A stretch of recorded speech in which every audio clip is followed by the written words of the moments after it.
All right, welcome everybody to the Warrior Mindset Podcast, where every week we interview different individuals that embody that warrior mindset mentality. You know, whether it's trudging through their life and different trials and tribulations and how they get through their lives. Now, it doesn't mean that this warrior has to be a physical warrior or leaping tall buildings with a single bound. You know, they're individuals that have embodied that mindset that they can get through any trials or tribulations that we talked about. They can get through, you know, the difficulties in their life, and it doesn't necessarily mean military. Now, my next guest here and I both have served in the military, and we're going to get into that. But I'd like to welcome, you know, Victor Avila. I think I said that correctly. You said I got really, a little bit really of, fancy. I appreciate little that. fancy for my little Spanish speaking. Yeah. Vic and I've known each other, let's see, I guess about 4 years. About 4 years now. Correct. And we're both military service members. We're definitely going to go back and forth on whose dad's bigger than the other, Marine Corps versus SEAL team. You know what I mean? And, you know, he's got his cameras over here and I got mine over here and all that good stuff. But, you know, I'm super pumped to have him on here. First of all, a true physical warrior. And he's going to get into some details. But, you know, I would like to thank you very much for being on the show. And we're just going to kind of go at it and just kind of introduce our audience to, you know, where you came from and really obviously what got you into the military. Yes. So I was born in Templeton, California, originally from Paso Robles, wine country. So for most people know where that is. On the coast. Yes. I graduated in high school in Paso Robles High School in 2003. So 9/11 happened about a year before. I was a junior in my economics class. Right. And I just remember, I think a lot of people always, when you ask them, hey, where were you during that time? Yep. And I was in class. Principal comes over, hey, this had happened. And, you know, I didn't really know how bad it was until I got home. Once I saw it, you know, something in me just kind of said, hey, I need to do something about it. And it's funny because throughout the high school, you know, like most schools, the recruiters would go around and I would see them, but I really didn't pay attention to them. But then once that happened, you know, it kind of got my attention and I was just looking at all the branches, but you know, they look the sharpest in uniform and everybody agrees with that one. So it's just like, I'm going to agree with you. So yeah, I started talking to them. It was actually going to be myself and a friend. We were going to do the buddy program. Mm-hmm. You know, I opted out to go into more of the reserves just because my ultimate goal was to go in and then obviously go to school, get my degree and then go back as an officer, active duty as an officer, because I just knew that's kind of the best way to make money financially, but you have that degree too. Leadership. Exactly. So graduated high school, and then in June of 2003, and then in November of 2003 is when I went to boot camp.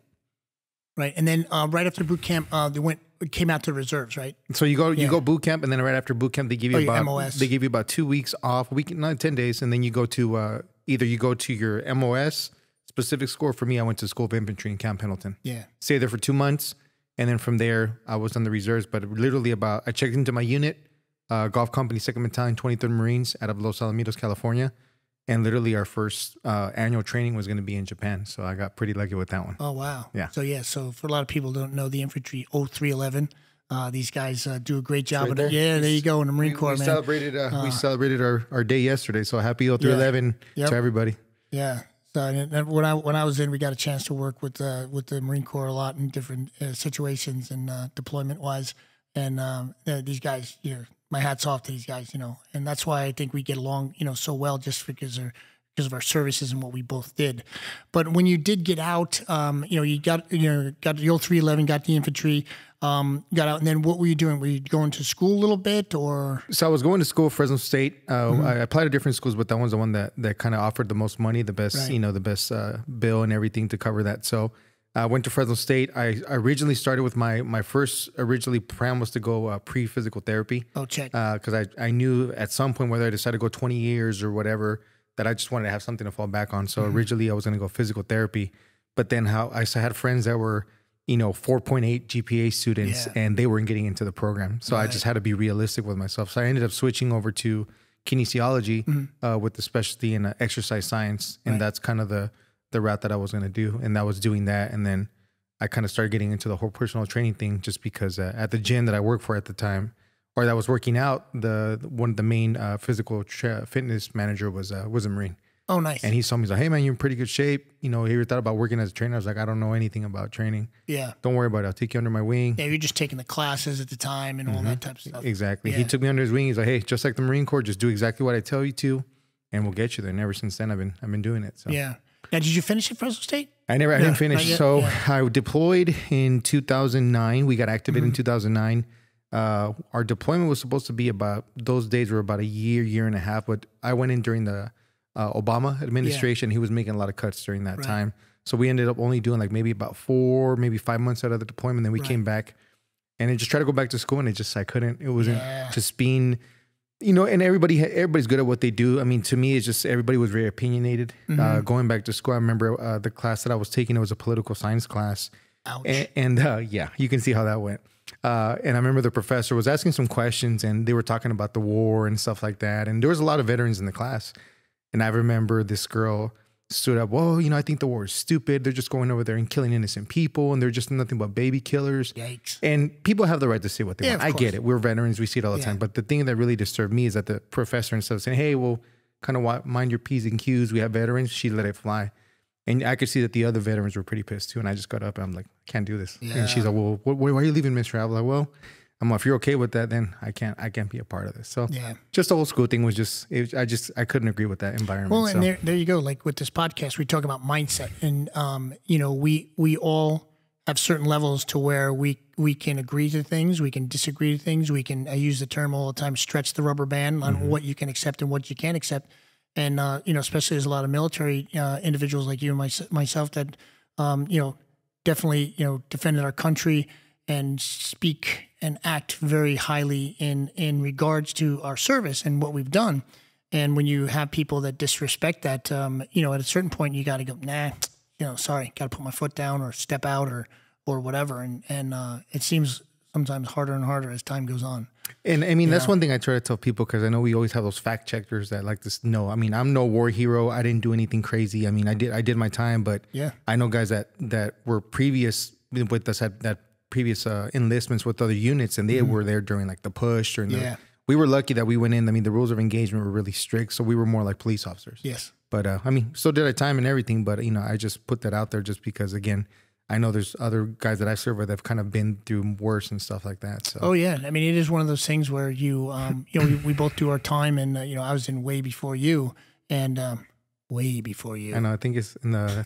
I think it's in the Bible. I think it's the Old Testament, right? Old Testament when I was in. Yeah, thanks. Appreciate that. But you know, digressing just a little bit, going back, let's dig a little bit deeper into, you know, that mindset, that foundation of who you are and how you got to where you are today. Like brothers, right? You got to. So I'm the black sheep of the family. I'm a middle child. So I have an older brother. He's 5 years older, and then I have a younger brother who's 5 years younger than me. Any of those going to the military? No, but as of recently, and hopefully I'm not jinxing them for him, but my younger brother is actually going through, not military, but he's actually in the process of going into law enforcement. Nice. Into the Paso Robles PD. Yeah. Okay. There's academy out there, or south of there, north of there? So anybody in that area goes to Lompoc for the academy. Oh, Lompoc. Yeah. Okay. Vandenberg Air Force, or one of the bases out there. It's in Lompoc.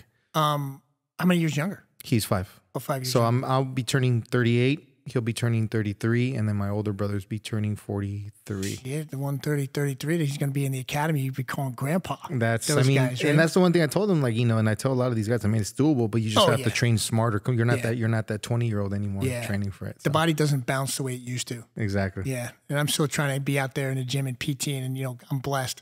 But oh man, sometimes, you know, you do definitely feel it, you know, and even you know, we've known each other for a while, and you know, we'll have conversations to where he's like, gosh, damn, you know, that PT the other day was, you know, just kick my butt, but because every day what the old Pink Floyd song, you know, time keeps on ticking into the future, you know. Yeah. But so that's great for your brother, man. I hope he does. I hope he does really well there. Yeah.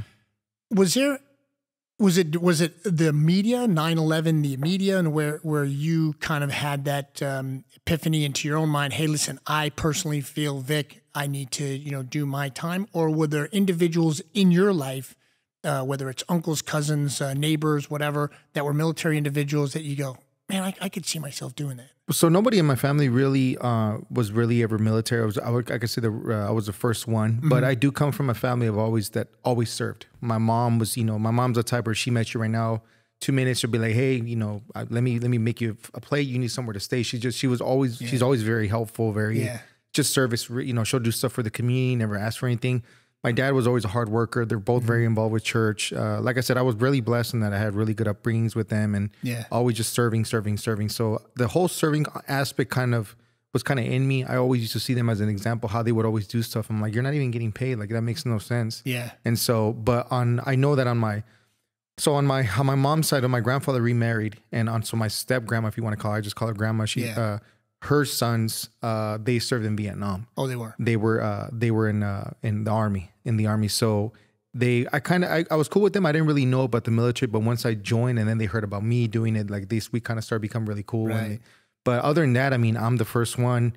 I don't say bragging, but I could say that for me, my year, pretty much, I kind of set the tone, because after that, the different classes after me that graduated started joining the military. But I was one of the first ones that kind of passed. So I mean, I remember that they even put a little banner up there for me, and nice. Everybody at my dad's job at the time was praising him for, and it's funny because my dad didn't agree with me joining at first. Yeah. So he was a little upset because he wanted me to kind of follow in the steps of my older brother, which is nothing wrong.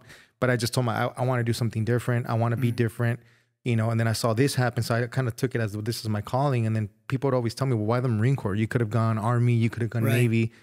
I wanted to be the toughest of the toughest. I heard there was the hardest training, besides obviously Navy SEAL training. But I heard, they said that we're toughest boot camp, toughest everything. And the first thing they tell you, well, if you're doing it for the money, this is not the place to do it. No. But, so there's a sense of pride that comes with it. But I think that the upbringing that my parents gave, and just always serving the community. And I think that's another reason I think my younger brother even is doing very well, because he's kind of very similar that way too. Mm-hmm.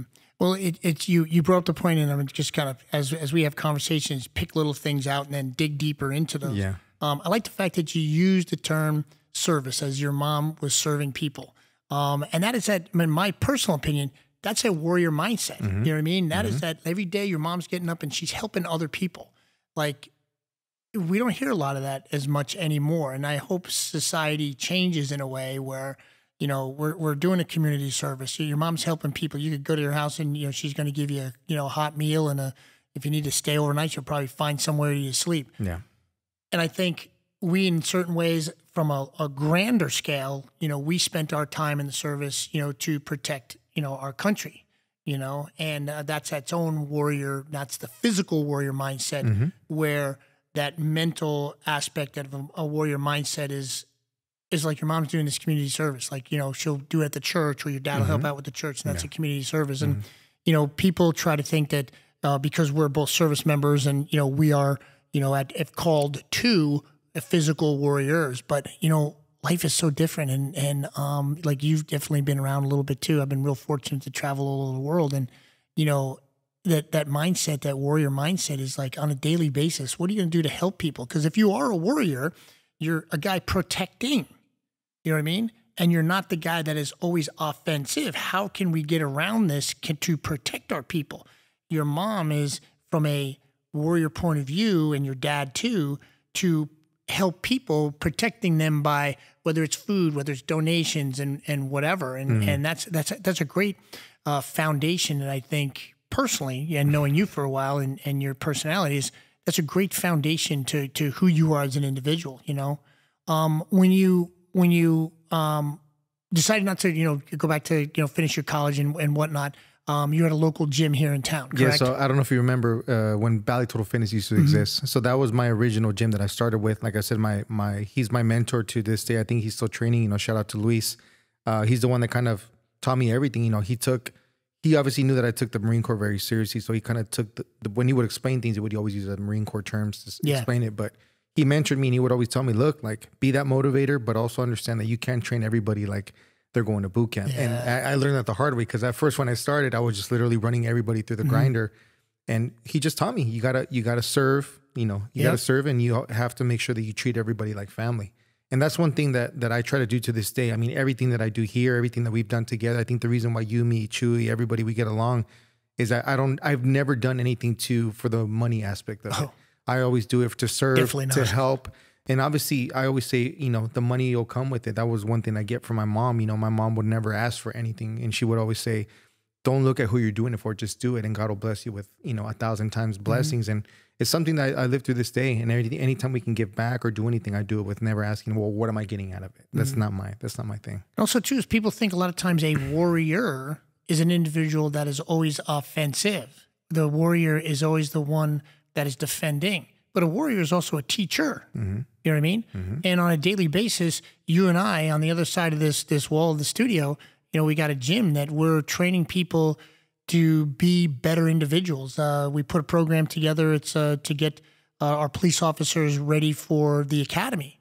And we as warriors, whether it's from the functional conditioning and the injury prevention from mine to yours, to actually doing the physical functional conditioning to get them ready for the physical part of the academy, we as warriors now, we may not be the tip of the spear, but we're the foundation that they get these guys and gals ready, mentally a big part of it, and physically, because now we become the instructors, the teachers, you know what I mean?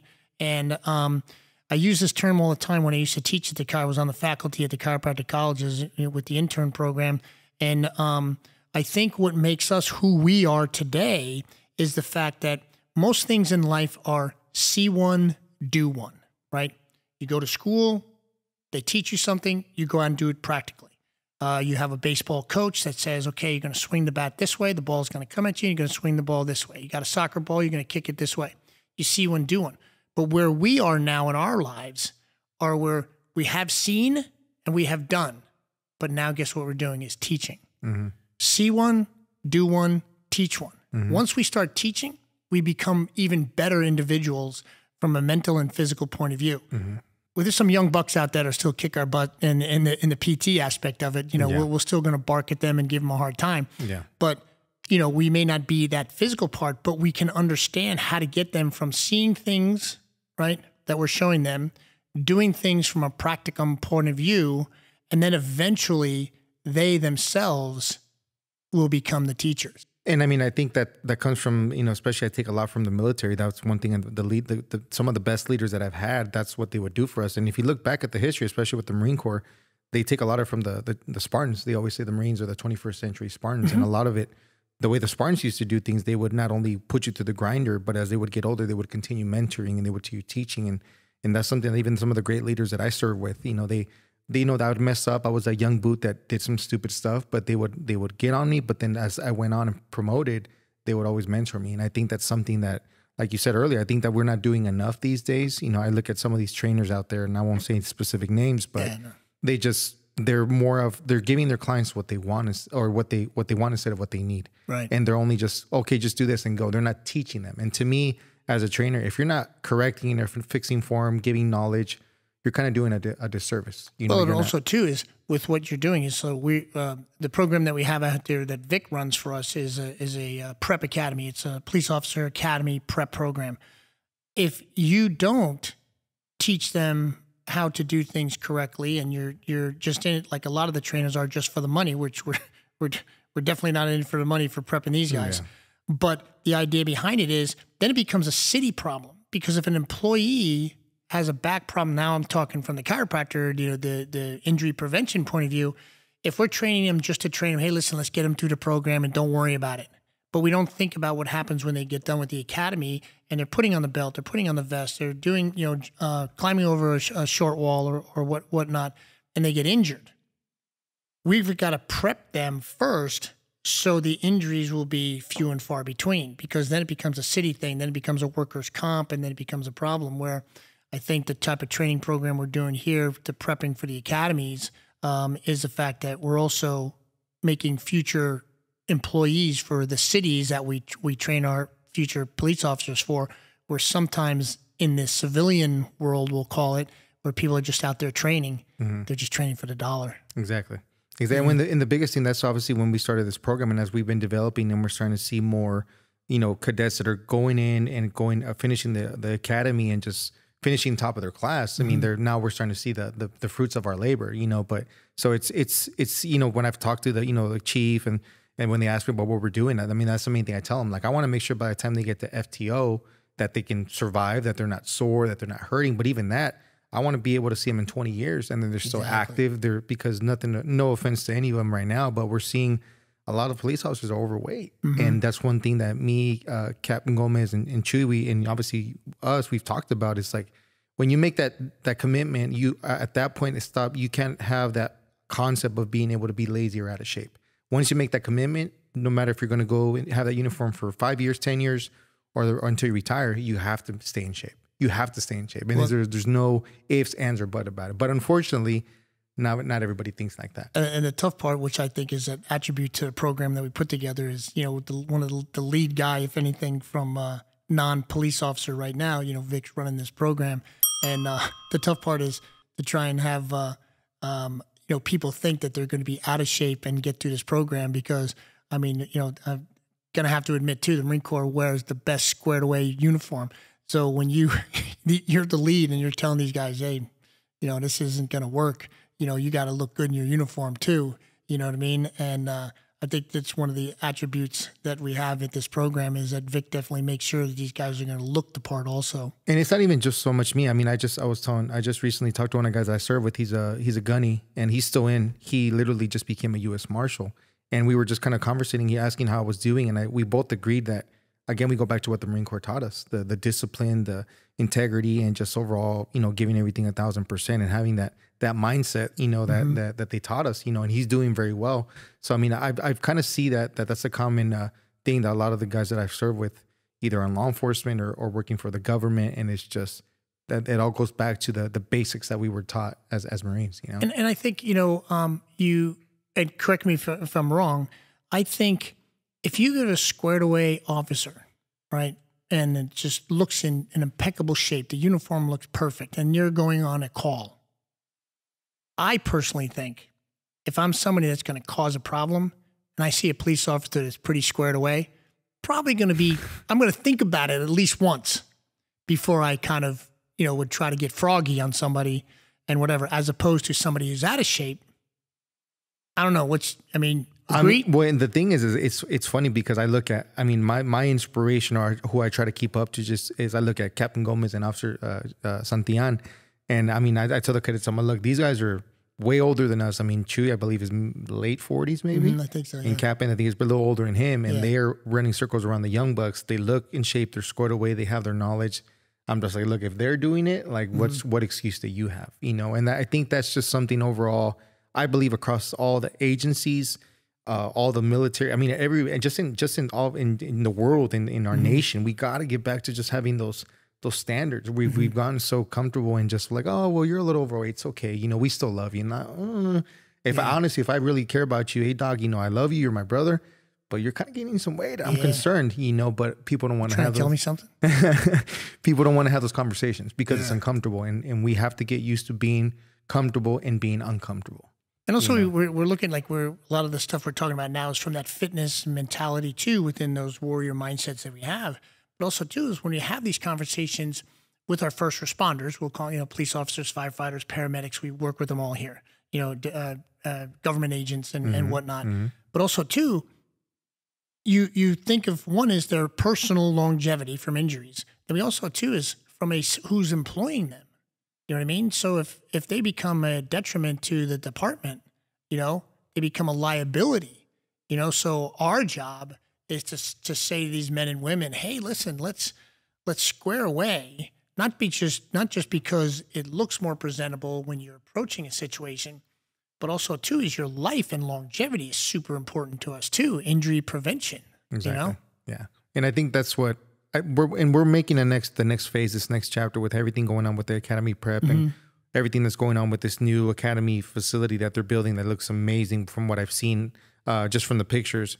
We're gonna be turning a new page, and I think we're gonna really start amping up that, you know, just that expectation that we have. And I think the future classes moving forward are going to really understand, like, you need to be the best of the best in order to survive this program. So yeah, and you know, it goes to what we're talking about today. From that, you know, we want you come into this earth and you're a warrior, right? You go through the birthing process and whatever. You may not remember anything of it, but it's a warrior mentality to be put on this earth, right? And then through life, we have different battles that we go through, and it just depends on the armor that we put on and the chinks in the armor that we get along the way. But some people then become complacent. Like the podcast mentality here is to interview people to see what makes them tick. Because if we're going back and forth on this, if there's someone listens to this to go, gosh damn, I mean, these guys are in pretty good damn shape and the mentality that they have and this and that. And maybe if I just squared away just a little bit more, we're going to make an impact on individuals. So we fight from the day we come into this earth, and we're fighting till the day we leave this earth. But in between, sometimes we become complacent. So the time when we do leave, we're going to be able to smooth sail if we lived our life the best we could, lived our life as warriors, men and women, because then our lifestyle is like, man, you look back and you're ready to leave this earth and you're going, I'm cruising out of here, but man, I lived this to the fullest. And that's kind of because we're both fitness guys too, military guys with that, upper level mentality of what we've done in our careers. Man, if people could just a little bit from a podcast like this, I think it can change people's lives. And one thing that I live by, that the Marine Corps taught me was complacency kills. When you get complacent, and I apply this, and I always tell this to the members and to the cadets, when you get complacent in anything, when you get complacent with your health, with your nutrition, with your relationship, with whether it be with your significant other, with your family, with work, when you get complacent, usually things start going bad. And that's when you start skipping steps, you stop doing the things that made you successful or get to the point where you're at. And I tell people, look, I'm human. I'm not Superman. We're all human. We're going to make those mistakes, but it's knowing that, okay, I'm slipping. I got to get back into the rhythm of things. But for the average person these days, they slip like, I'll slip a little bit more. I'll make up for it. And then they'll make up for it. And then I'll make up for it. And then 3 months later, like, oh man, like I'm really behind. So just that whole concept of every day's a battle and just not letting yourself get complacent is a big one for me, and something I really try to tell all the members. Well, and also too is like we both, because I'm going to ask you this question. I'll tell you one quick story on me, and then I want to listen to one on yours. Is we both lead, by example, and you give me plenty of shit, out in the gym, as far as the old guy in here. But, one of the things on a positive note I get from you guys all the time is like, hey, listen, if Doc's still doing it, and I'm blessed, to be in the shape that I'm in. But where, a fork in the road, we talk about these in these podcasts, a fork in the road where I made a diligent commitment to myself. When I first got into SEAL team, I was 20 years old, right? And at the time, they used to have these reunions, and this was in Little Creek, Virginia. And I just got out of BUD/S, right? And, I had the run record, I had the obstacle course record. I get to SEAL Team 2, and there's a guy there. He'd been on the Survivor TV shows, and Rudy Bosch. He was a command master chief. The guy at the time, I think, was maybe 51, 52. And I'm this young buck, 20 years old, and, you just try not to be seen, by the Master Chief. It'd be one of those things, you get a freaking high and tight haircut, you go past the Master Chief and you go get a haircut. You know what I mean? Right away. He was one of those guys, old salty dog. I'm 20 years old, just getting out of BUD/S. It was right around the reunion time, and there was this run that they would have on the base, 4-mile run. And every year for the last couple of years, there was a Marine Corps major that would win the race, and it was a SEAL team, reunion type of event, but anybody could go to. And it was like Master Chief Rudy Bosch comes up and he says, hey, I hear you had the run record at BUD/S this last, BUD/S class. I was in class 112. Anybody knows that's a freaking long time ago. And I said, yes, Master Chief. He goes, this Marine, he's won this thing for the last couple of years. You better win it. I'm like, gosh, damn. Pressure's on. Pressure's on. And that's that fork in the road where things in your life, you kind of make a change. And, God bless, I won the event. I don't know, it was something like a 5-something mile for 4 miles. And, for the 4 years that I spent at SEAL team after that, and Rudy was the Master Chief, I could do no wrong. But I could do no wrong because I performed something that this guy asked me to do. So this guy was like God to me. So I told myself, man, if like this guy Rudy is a guy that, I respect. And I saw him at like 52 years old or 51 years old. And I thought to myself, this guy was at PT every time. And obviously, years back, I'm up in the front on the obstacle course to swim and whatever the case may be.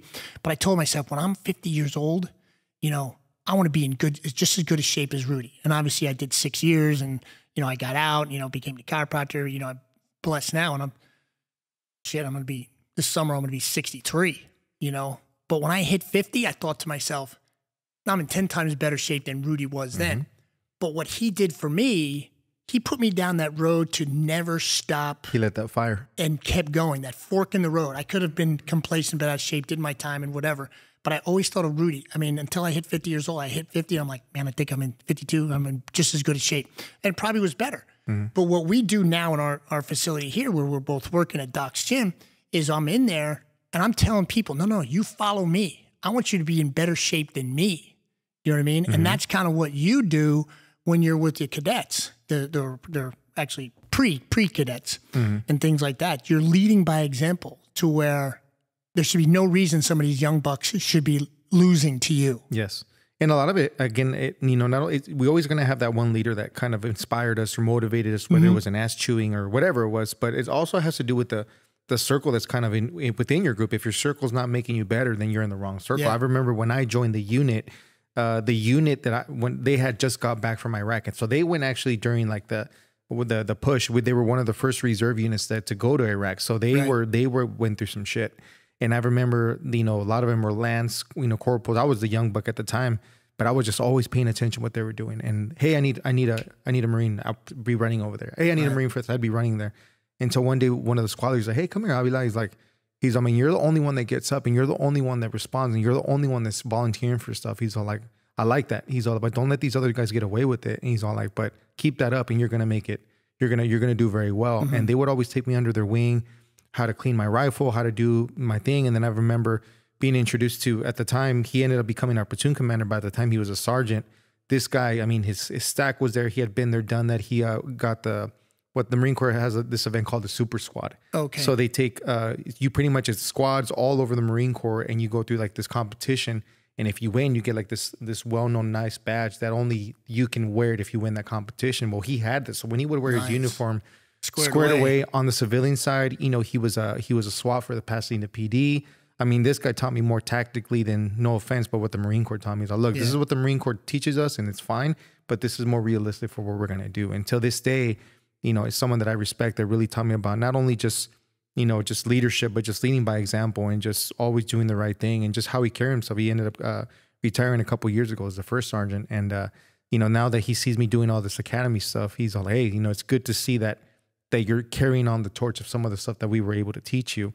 And I think that's what the biggest thing is obviously lead by example, but also, again, like we talked about earlier, teaching them so they can hopefully, because I tell the cadets when they graduate, hey, it doesn't stop here. Keep stay on top of it, but also make sure that you're paying it forward. And that's something I feel like a lot of people don't do. Yeah, and that's where we go back to that warrior mentality is, you want to use the Spartans and whatever, that, the older guys are teaching the younger guys, but then the younger guys got to then work hard and then know that they got to do the same when they get up there too. And I think, like you and I, who've talked about this for years now, I think we have that same mentality where we keep just, trying to become better ourselves. One, because we should, but two is trying to drag the other people along with us to go, no, you can do this.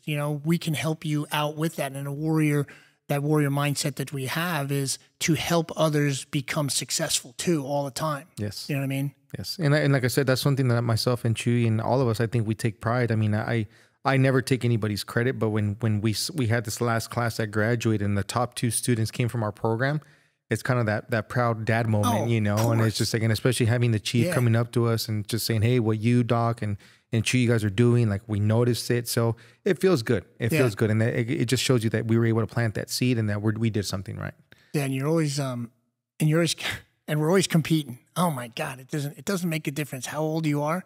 It's like, when you're competing with people that have the same mindset to get others successful, I mean, you got no choice. You may die on the playing field, you know what I mean? On the battlefield is PT stuff, but you get people mentally and physically together. You just can't give up because people are expecting you to do well. And a lot of people don't understand. Like, my girlfriend sometimes will say, like, why can't you just take a day off? Like, why can't you just relax a little bit? And seriously, I see a picture of Chewy or little Chewy right here, like, just like, hey, come on, sir. Like, we got to get this done. It's just, but I mean, to a certain extent, I think it's a good thing because it keeps us on our toes, and I always look at you guys, like I said, you're literally only a couple years younger than my dad.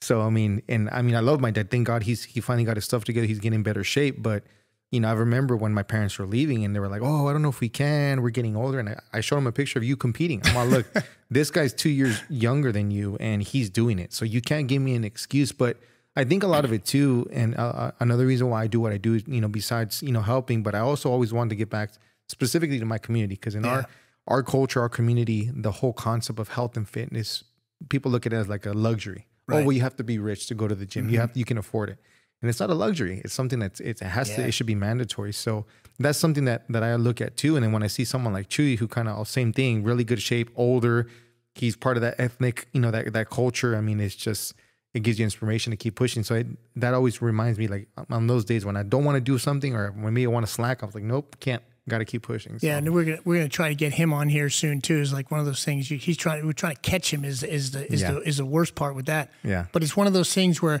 it becomes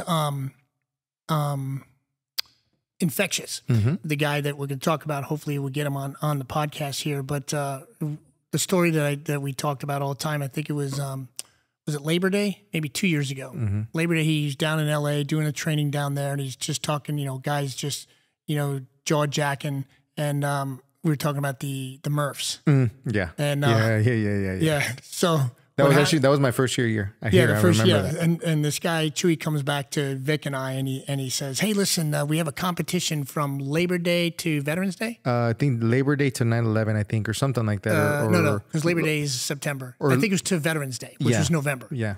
So I think it was 50-something days. Yeah, it's for those of you guys listening, it's called Miles for Murph. So pretty much you have to do, I think, how many did we say? Like 50, 60 something. Yeah, you something. have to do a Murph a day. Pretty much if you do the math, you 52. You have to do a Murph a day, and if you skip a day, you have to do 2 Murphs in a day. So Chewy had called both of us, and maybe it was been a week since we had seen him. So when he came back up, from LA to the Central Valley here, he's like, "Hey, did you guys, are you doing the Murph?" And if you know this guy, we'll get him on the show here. If you know this guy, he kind of just leads you to just guilt. And I said, "Hey, listen, I'm the old guy here." I says, "Chewy, what I'm going to do is say it's 12 weeks, 52 days or 12 weeks, whatever the math does." I go, "I'll do one on a Saturday and Sunday for the next 12 weeks until Veterans Day." And he gave me the look, and Vic knows what this look is like. It's just like, "Oh, okay. So you're just going to do Saturdays and Sundays." So translated, pretty much saying, "Whoa, I thought you were a Navy SEAL, but I guess not. It must be a different." Pretty 100%. Pretty much is what he told you. So it was like M&F, and it's just like, what the? So it was like, I'm behind the 8 ball. I did 2, so then all of a sudden I had to catch up. So in this guy too, Chewy, he had a whiteboard out there, and he put his name and he put my name, and it was like, I don't know how Vic got out of it. You know what I mean? But I didn't get out of it. I thought at first it was kind of like a joke, and then I thought it was just kind of like a you guys thing. And then I remember one time he came in and said, "Hey, are you doing the Miles for Murph, sir?" I was like, "Oh." He's like, "Well, I mean, you're a Marine. I mean, I would think I would." He'll guilt the shit out of you. As soon as he said, I was like, "Oh, here we go." And so, I ended up jumping in, and I remember because we would always cross paths. It'd be 6, 7 o'clock at night. We like, "Hey, you ready? You're getting started." Vic does, so in our gym facility, Vic's there at 5 o'clock for most of the cadets getting the training, and then myself running the doctor's office and whatever. I'm the guy at the end of the night, so I close up the gym at 9, 10 o'clock at night. So most of the time in the middle of the day, we're kind of mixing it up when we see each other and cross paths. But with Chewy, what happened was like, "Oh gosh, damn it! Now what I have to do is I got to catch up." You know what I mean? And I'm like, way freaking older than he is, and it's like, son of a bitch. And so what happened was, and then he tells you he tells you. I go, "Hey, Chewy, did you do the Murph today?" He goes, "Oh, well, I didn't mark it on the board, but I took a bunch of guys at the department and I did one." I'm like, wait a minute. How am I going to keep track? Because how am I? Oh, he goes, "Oh, no, don't worry about the extra ones that I do." And he had to throw that in there. "Oh, don't worry about the extra ones I did." So he's one-upping you without telling you he's one-upping you. So he's one-upping. We'd mark it, his mine. And then I caught up. I did it a couple, like 2-a-days. I do 2 Murphs in one day. So then I was like, you know what, son of a bitch. So what is it? So maybe 2 years. Maybe 2 years. Yeah. So it was maybe 3. Maybe it was a year and a half. Whatever it was. Maybe 2 years ago. And so what I wound up doing is because it was 52. Then I said, you know what? Screw this. I'm going to try to beat him, right? And I'm going to just mark him on a thing. So I wound up doing 2 days for like a week, and I wound up doing 60 Murphs in 52 days, right? And this freaking SOB was like, "Oh yeah, Doc, well, I probably finished that a week ago. And don't worry about all the extra ones I did." So it was like, you never can one-up this freaking guy. You know what I mean? And that's the thing. I mean, at the same time, it's kind of like a little shot to the kidney, but at the same time, it keeps us going. It keeps us pushing because there's times where we work out together and we'll do. He's like, hey, hit the lap, and I'll be running. I'm feeling confident. I'm up first, and all of a sudden, I just hear the steps going by, and he goes around.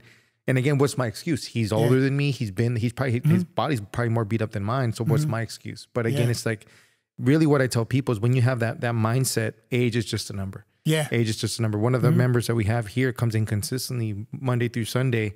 He's about to turn 70.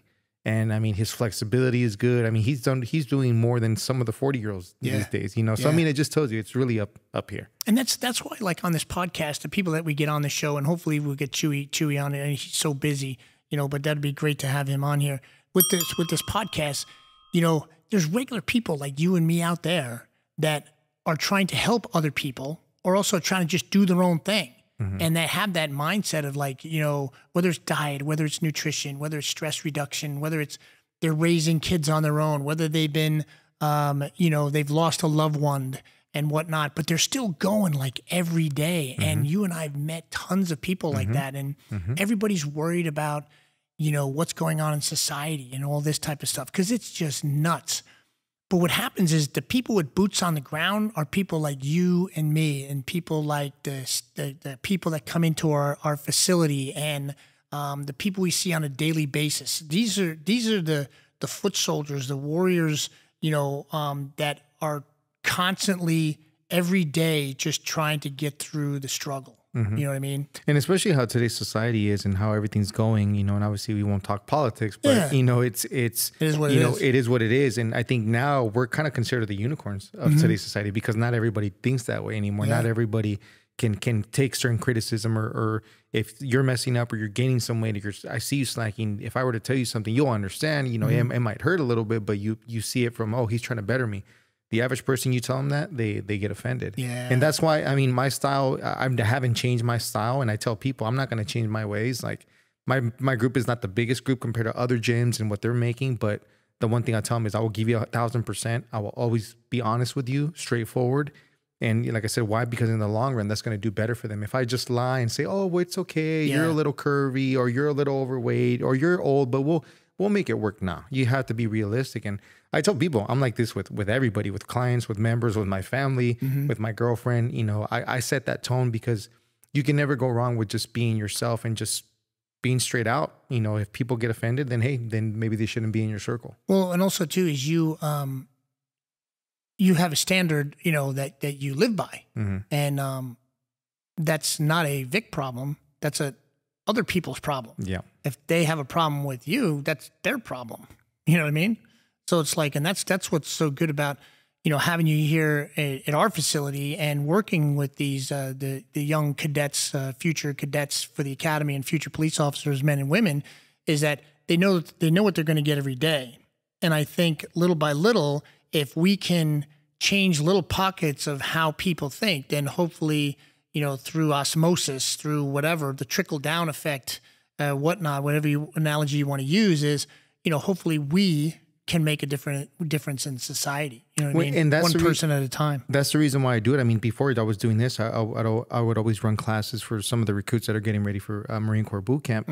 And the reason why I do it, I mean, I've never done it for the money, but I would always look at some of the recruits that were coming in from Marine Corps boot camp, or some of the, and I would always criticize, but I'm like, well, if I just sit here and criticize but not do anything about it, what good am I? Right. You know, I could sit here, well, this whole thing with the police officers and blue and Black Lives Matter, and, you know, we got to defund the police and all this stuff with people talk about it. But if you're not really doing anything to help the situation, you're just talking. So I could sit here and agree or disagree on certain things, but I say, you know what, how about instead of just complaining about, well, these officers are overweight or these officers are not up to par, well, why don't I do something about it to fix it? So one of the things is that when Chewy started talking about and how we can really just develop better officers or future officers, you know, that's what, you know, caught my attention. And that's the reason why I do it. You know, again, I don't do it for the financial part of it, but just be able to see these young women and men being able to graduate and just setting that tone for the future officers in the future, you know? Yeah, and the program that we kind of put on here, you know, from the physical, mental aspect, my portion now isn't as much of the PT stuff. That's Vic's department. I get involved with the mental, nutritional, functional, injury prevention point of view. And you just kind of alluded to the fact that, you know, how we can make a change. If we get people just not getting into the psychological aspect of, you know, how society is, but you just treat them and get them into physical shape, you teach them how to eat properly and whatever, their whole mindset is going to change. Their whole mentality is going to change. And there's tons of research when I do these lectures, you know, for the cadets and the police officers, and we talk about how exercise affects mental fitness, right? So if we can keep these guys and gals in shape, right, mentally and physically, they're going to be better individuals. Yes. You know what I mean? Yeah. And maybe their mindset changes as opposed to, you know, woe is me and this is the way society is and this and that, and just going down the complaining road. We are now introducing people to a different mindset. We're changing that, pushing them into a warrior mindset. And they go, no, we're going to get you in better shape. And mentally, you're going to feel better because that's what science says when you're exercising. And you just see the big, I mean, that's one of the things that, again, I look forward to when I start seeing those changes. When I finally see that cadet or that person just kind of finally be like, oh, I get it. We had one kid that started maybe about a month ago. First couple of days, first week, every single workout that he did with us, he was throwing up and he was throwing up and he was throwing up and he was throwing. I would always have to go outside and check on him, and he was throwing up and he could barely put the bar up.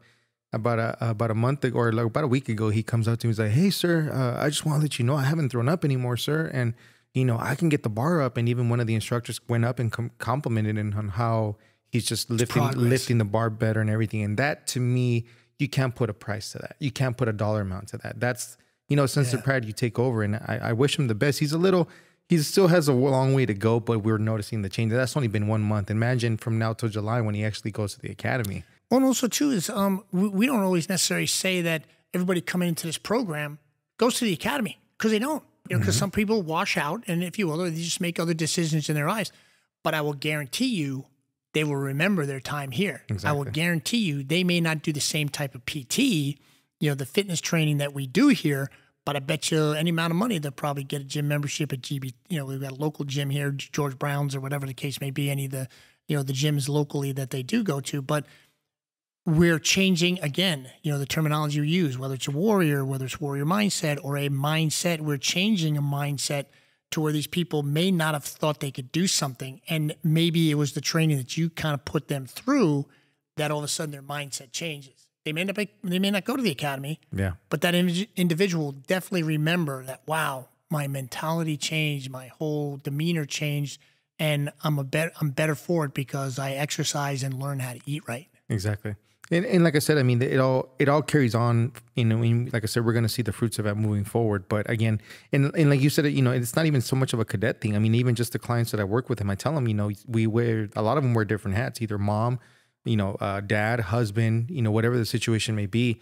But I always tell them too, like, if you have little ones, like, they always are paying attention to me. I mean, I don't have kids right now, but I always look at my godson, and he's my motivation. You know, when I got the title of godfather for him, first thing I always told myself that I need to push harder because he pays attention to everything that I'm doing. He's looking, and I told my brother, you know, we have to set the example and take everything from we learned from my parents. And again, I love my parents, and they just didn't know better. You know, I was a fat kid when I grew up because, you know, oh, I'm bored, here, eat this. Oh, I'm sad, here, eat this. Oh, I'm happy, here, eat this. And I put on the weight, and they didn't know better. But now that we have the knowledge, I think it's our responsibility to make sure that our generations coming up, that we try to teach them, like, hey, being healthy is important, and always leading by example. So even if it's just that mom or dad, you know, I always say that if you have little ones, they're paying attention to everything that you're doing. Oh yeah. You know, so that's another responsibility that we carry as well. Well, also you go back to little ones, and I think maybe that's where our society, hopefully it's going to make a turnaround, because right now we got a nosedive.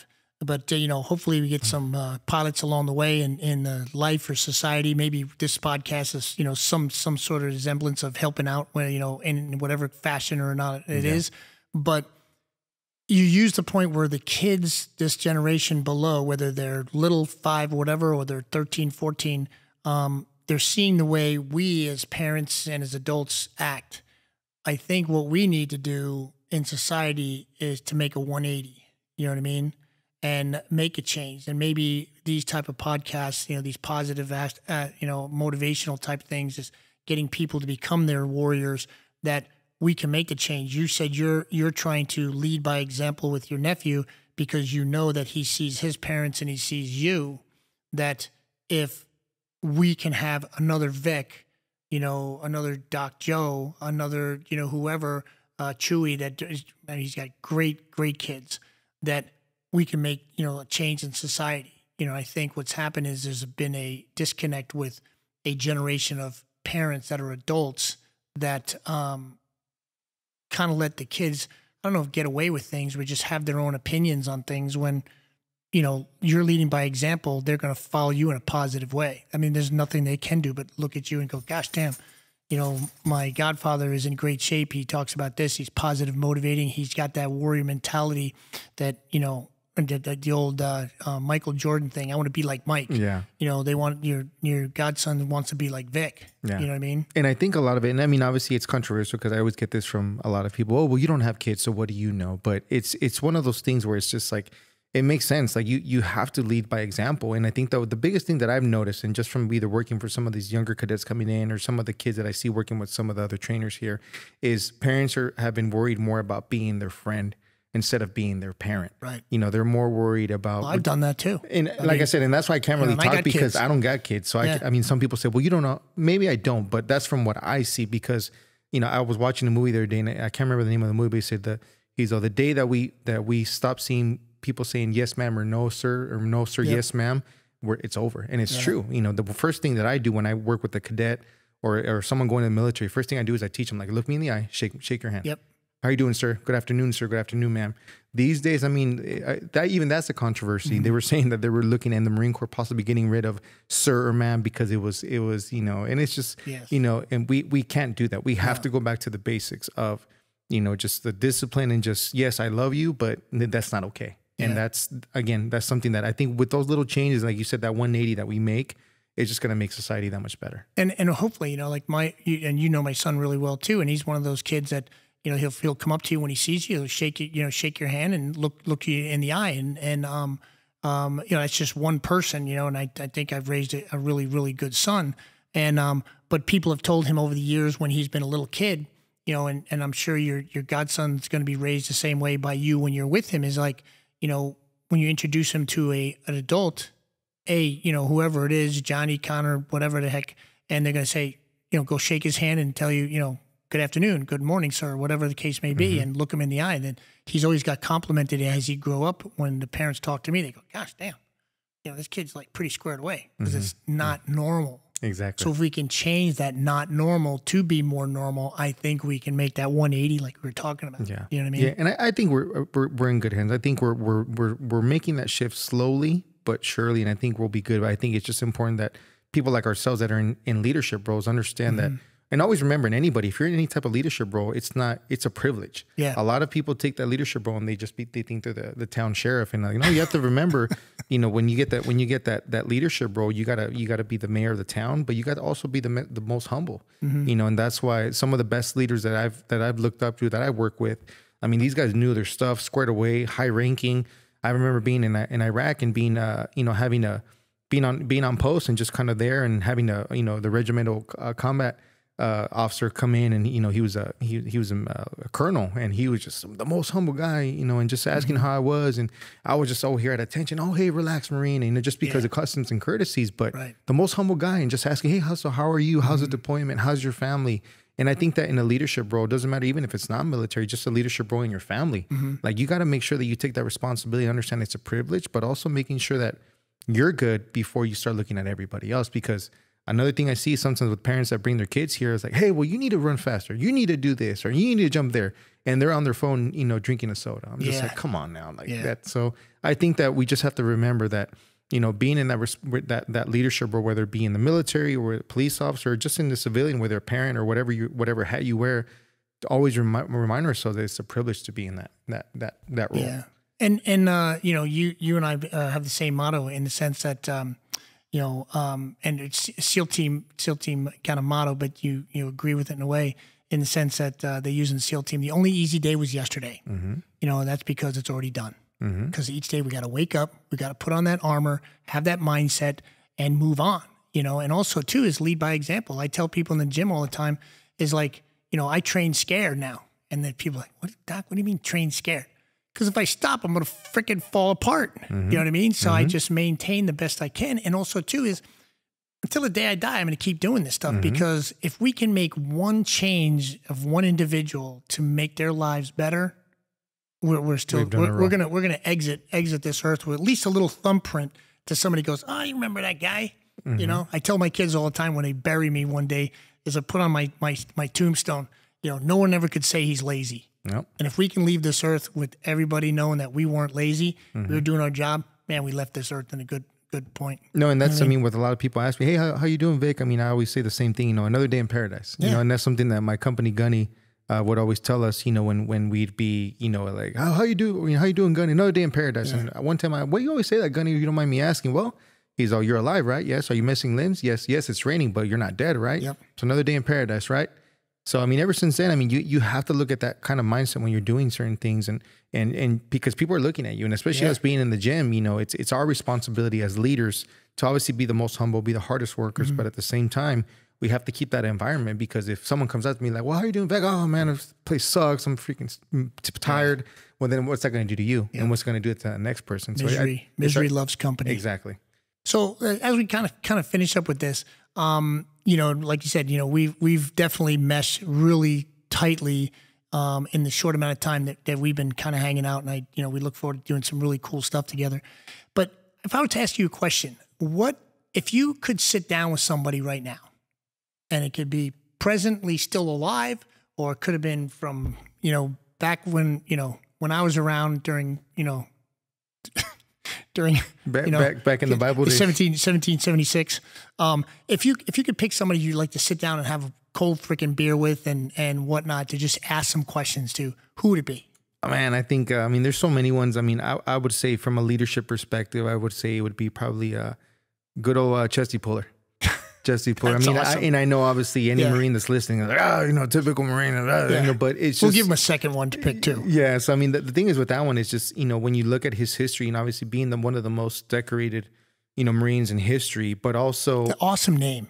And it's just having this face all the time. But the biggest thing that when you start looking at him and I remember there's certain parts in the Korean War during the Frozen Chosen. He instead of being up in the hill and just chilling and relaxing, he would literally walk the line. He walked every single Marine that was on post and just looking in their holes and follow, hey, how you doing? How you doing, youngster? How you doing, sir? How's everything? And he would check on everything. And to me, it's like you're one of the most decorated Marines, and yet at such a high level, but you're the most humble. And just reading that and just how he was and some of the quotes, take me to the brig. Those are the real Marines are at, and he was just a very humble guy. And as he knew his stuff, he was very knowledgeable. And just like they would always say, he was a Marine's Marine, you know, and to me, that's the type of leadership I like to have because it's, I'll discipline you if I have to, but for the most part, I want to be able to inspire you, to motivate you to keep pushing forward, just overall be better. And then like you mentioned before, lead by example. Exactly. I mean, that's what you and I think what you and I do every day at this place. Yeah. But I'd like to thank you very much for showing up on the show on the this podcast. I think is going to maybe make a little bit of difference to some people in the future, in the sense that we can maybe talk to people like us, talk to people that have made some changes, whether former military or not. And but I just like to thank you again for showing up for the Warrior podcast, the Warrior Mindset podcast, and hopefully have you on in the future. Let you give us some ideas on what you're doing to develop this program that we're doing right now in the Valley here. And we'll probably have any type of information for Vic to get a hold of him, whether it's social media, DM or whatever, to get a hold of him. He's definitely open to talk with other people on the way he's motivated people in his life. And just like to thank you for showing up. And we look forward to seeing you guys in the near future. Subscribe to the Warrior Mindset podcast if you like what you've seen. And we look forward to your comments, and we look forward to our future guests. Have a great day. Good? Good.